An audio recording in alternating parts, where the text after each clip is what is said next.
जीवन जगत परमात्माको बोध गर्ने विषयबाट सज्जनहरू सत्संग भने बुझ्नुहुन्छ यही शब्दबाट सुन्नु सत्संग गर्ने भन्छन् नि आज सत्संग सुन्न जाने भन्छन् सत्संग सुनेर आएको मात्र भन्छन् कोही कहाँ गएर आउनु सत्संग सुनेर आएको क्या हो सत्संग क्या हो सत्संग भनेर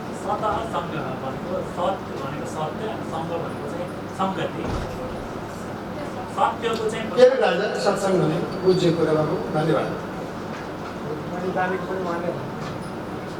अर्को हुनुहुन्छ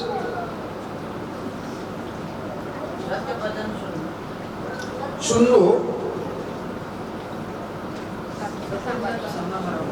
सत्संग वास्तवमा जीवनमा कहिल्यै पनि सुन्ने होइन सत्संग हुने गर्ने हो मैले ठिकै कुरा गरिरहेको छु सत हुनु सत्य न सतो विद्यते भावो न भाव विद्यते सत भगवान कृष्ण गीता हो सत्य भनेपछि सत्य भने बुझ्नु अचम्मको कुरा के छ भने मान्छे हरेक दिन सत्यको खोजी गरिरहेको छ विचार गर्नुहोस् हो कि होइन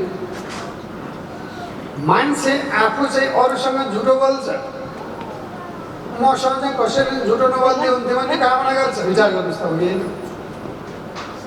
कल्पना गर्नुहोस् हो कि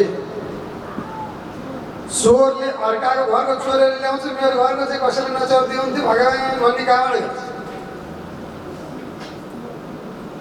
चोरले पनि अर्का घरको चाहिँ चोरेर ल्याउँछ आफ्नो घरको चाहिँ मेरो चाहिँ कसैले पनि नचोर्दै हुन्थ्यो भन्ने कल्पना गर्छ किन होला अचम्मको कुरा के छ भने हरेक व्यक्तिको जीवनको लक्ष्य भनेको सत्य किनभने आफू झुटो बोल्छन् अरूले चाहिँ मसँग झुटो नबोल्दै हुन्थ्यो भन्ने कल्पना गर्छ त्यो भनेको हरेक व्यक्तिको चाहना हरेक व्यक्तिको कल्पना हरेक व्यक्तिको लक्ष्य हरेक व्यक्तिको अभिलाषा भनेको कहिले पनि कसैले मसँग झुटो नबोल्दोस् मैले सत्य प्राप्त गरौँ भन्ने छ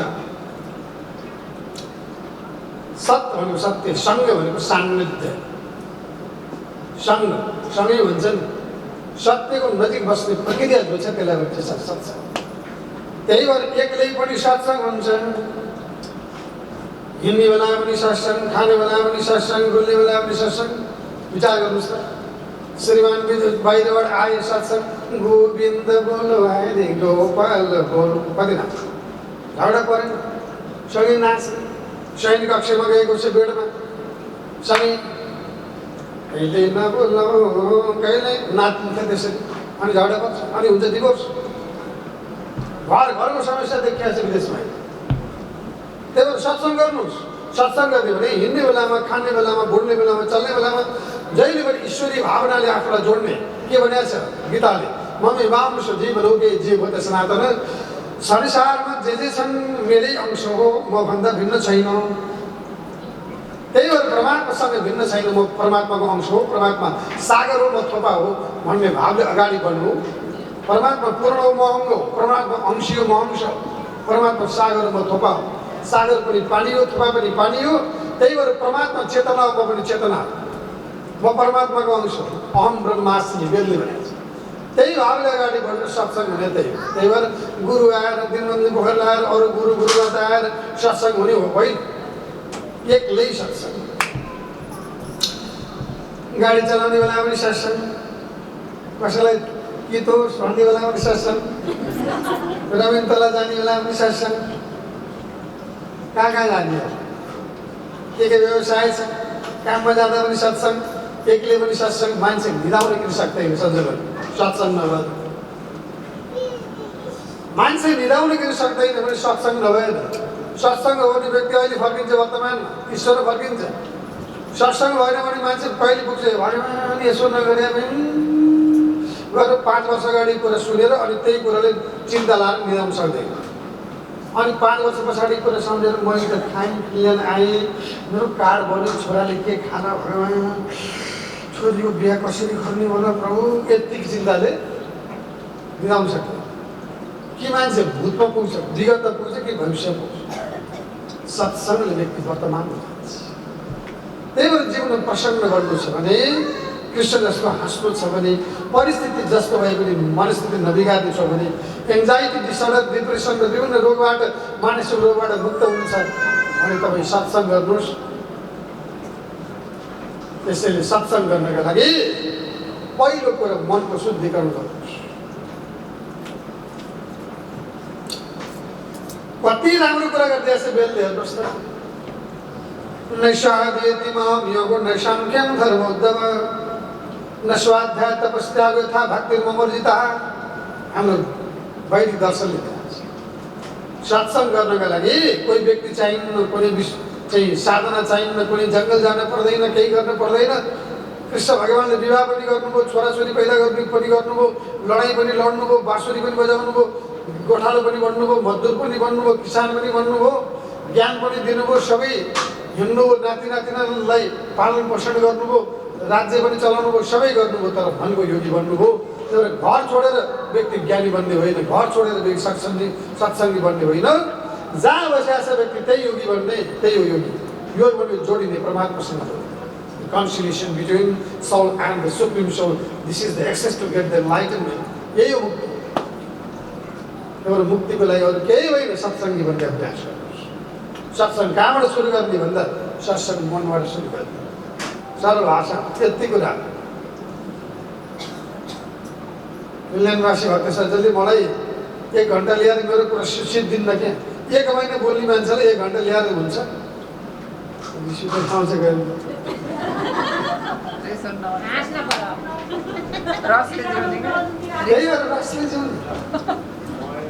रिस भन्ने कुरा हटाउनु, त्यो मेरो थियो है, भेदौडता नलिनुहोस्। त्यही भएर समन्दर द्वार भनेको मन, यो ढोकामा यो चाहिँ यो हलभित्र यहाँ कसरी आउनुभयो, कसरी आउनुभयो? यहाँ कहाँबाट आउनु, कहाँबाट? पुरानी है, कहाँबाट आइबस्यो हजुर यो हलभित्र? गजब कुरा गर्छ, ढोकाबाट। त्यही भएर तपाईँको हलभित्र प्रवेश गर्ने यो ढोकाबाट भने जस्तै तपाईँको जीवनमा अध्यात्ममा ईश्वरमा प्रवेश गर्ने पहिलो चिज भनेको ढोका भनेको मन हो। हाम्रो दर्शनले हेर्नुहोस् के गरेको छ भने यो भजन गरे पनि मनको शुद्धिकरण, कीर्तन गरे पनि मनको शुद्धिकरण, पूजा गरे पनि मनको शुद्धिकरण, तीर्थ गरे पनि मनको शुद्धिकरण, व्रत बसे पनि मनको शुद्धिकरण, जताबाट ठोकिए पनि मनमा जोडिएको छ। पूजा गर्नुभएको छ नि घरमा, सत्सङ्ग दिनदिनै पूजा गर्नुहुन्छ, गर्नुभएको छ। हामीले कसरी पूजा गर्छौँ भाउ? पञ्चोपचार विधिले होइन, पञ्चोपचार विधिले गर्छौँ। पञ्चोपचार विधि भने चाहिँ के भने 5वटा विधि हुन्छ क्या पूजा गर्ने सरल रूपमा। हाम्रो आमाहरूले, हजुरआमाहरूले गर्ने नि त्यही 5वटा विधिले गर्ने। कसरी भने धुप बाल्ने त्यही होइन, शङ्ख घन्टी बजाउने त्यही होइन, प्रसाद यसो चाख्ने त्यही होइन, फुलको पूजा गर्ने त्यही होइन, दियो बाल्ने त्यही होइन। ल हेर्नुहोस् त, दियो भनेको आँखाको पूजा गरेर विचार गर्नुहोस्। धुप बालेको भनेको नाकको पूजा गरेर, तपाईँको चाहिँ इन्द्रियको नाकको पूजा गरेको सुगन्ध। मेरो नाकले सुगन्ध प्राप्त गरोस्, मेरो आँखाले दियो ज्योति जस्तै बलेको उज्यालो प्रकाश तम सोमा ज्योतिर्गमय, सबैतिर चाहिँ उज्यालो अनुभूति गरोस् भन्ने चाहना गरे। अनि गएर अमृत, त्यो चाहिँ के अरे पञ्चामृत खायो, चाख्यो, कति गुल्ले भन्थ्यो नि कहिले, उखु पाउँदैन गाउँमा। सत्यनारायण पूजा लगाएर उखु र चाहिँ अलिगुल्लो चिज कस्तो मिठो, यो त प्रसाद त खानुपर्छ भन्थे। त्यो के हो त भन्दा जिब्रोको स्वाद हो। त्यो प्रसाद जिब्राका लागि, ज्योति फुल आँखाका लागि, शङ्ख घण्ट भनेको कानको लागि, अनि गएर सुगन्ध भनेको चाहिँ नाकको लागि, स्पर्श विधि इत्यादि श्राणाधिकरण भनेको छालाको लागि। तपाईँको इन्द्रिय शुद्धिकरण नगरिकन मनको शुद्धिकरण हुँदैन भन्ने ज्ञान हो। यो मनमा जाने पहिलो बाटो भनेको इन्द्रिय हो। जस्तो कि मैले नवीन सरलाई देखेँ, उहाँको चस्मा देखेँ, उहाँको टोपी देखेँ, अनि मैले एउटा मनमा धारणा बनाउँछु उहाँप्रति। पहिले धारणा बनाउनु न, उहाँलाई देखेपछि धारणा बनाउँछु। किनभने मनमा खबर लैजाने पहिलो चिज भनेको आँखा हो, कान हो, सुगन्ध हो, नाक हो। इन्द्रियले खबर लैजान्छ अनि मनले विचार पैदा गर्छ। विचार गर्नुहोस्, त्यही भएर विचार शुद्धिकरण गर्नका लागि इन्द्रिय शुद्धिकरण हुनु पर्यो। इन्द्रिय शुद्धिकरणलाई बुद्धले के भन्नुभएको छ भने सम्यक दृष्टि। पहिलो तपाईँ ईश्वरी बन्ने परमात्माको चाहिँ हुने भने तपाईँको सम्यक दृष्टि हुनु पर्यो। कृष्ण भगवानले पनि सम्यक दृष्टि भन्नुभएको छ। तपाईँ परम मुक्तिमा जाने, कुटस्थ बन्ने, यो परम धाम जाने, परम धाम यद्गत्वा न निवर्तन्ते तद्धाम परमं मम। गीता ममै वांश देवलोके जीवभूत सनातन। यो प्रसङ्ग के हो त भन्दाखेरि तपाईँ परमधाम जानका लागि त सबभन्दा पहिला तपाईँको मन शुद्धिकरण हुनु पर्यो। मन शुद्धिकरण गर्नुभन्दा पहिला इन्द्रिय शुद्धिकरण गर्नु पर्यो। एउटा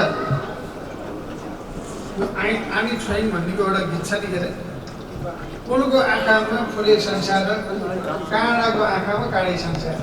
यस्तो गजब छ भने ठुलो दर्शन छ त्यो भित्र हाम्रो मानव जीवनको, साह्रै मनपर्छ। त्यही भएर तपाईँको मनको शुद्धिकरण गर्नका लागि सबभन्दा पहिला चाहिँ इन्द्रिय शुद्धिकरण गर्नु पर्यो। त्यही भएर इन्द्रियलाई गोकुल बनाउनु। गो भने बुझ्नुहोस्, गोकुल भने गो भने के हो? तेरो राजा गो भने गौ भनेको त गौ माता। गोकुल क्या? गोकुल गौहरूको वास्तवमा भन्ने हो नि, हेर्नुहोस् है कस्तो छ भने हामी गोठालो भन्न पर्छ क्या जिन्दगी। शब्दलाई ख्याल गर्नु। आत्मै केवलम सर, आफ्नो मुक्तिको आता भनेको आफै हो। मेरो तिनमा इच्छा छ, मेरो क्रिया गर्छ, म त मुक्ति हुन्छु, कल्पना नि हो। मुक्ति हुने भने आफै हो। हामी गोठालो भन्ने जीवनमा गोठालो। म आजबाट गोठालो, अहिले त गोठालो। हात उठाउनु हुन्छ, मैले भोलि सुनाउनु हुन्छ पक्का। गो भनेको बाबुहरू सुन्नु, गो भने इन्द्रिय मात्र। गो भनेको गाई भने होइन, गाई मात्र होइन। गो भनेको इन्द्रिय, आँखा, कान, नाक, जिब्रो, छाला। सामान्य अर्थमा गाई हो, गोदान गर्ने, उहाँलाई थाहा छ। जङ्गलमा लिएर गोदान गराउने। पहिले भयो गाई थियो, अहिले त $50 कति हो यहाँको डलर? 10-15 हो। ए यस्ता कुरा चाहिँ यसलाई थाहा छ।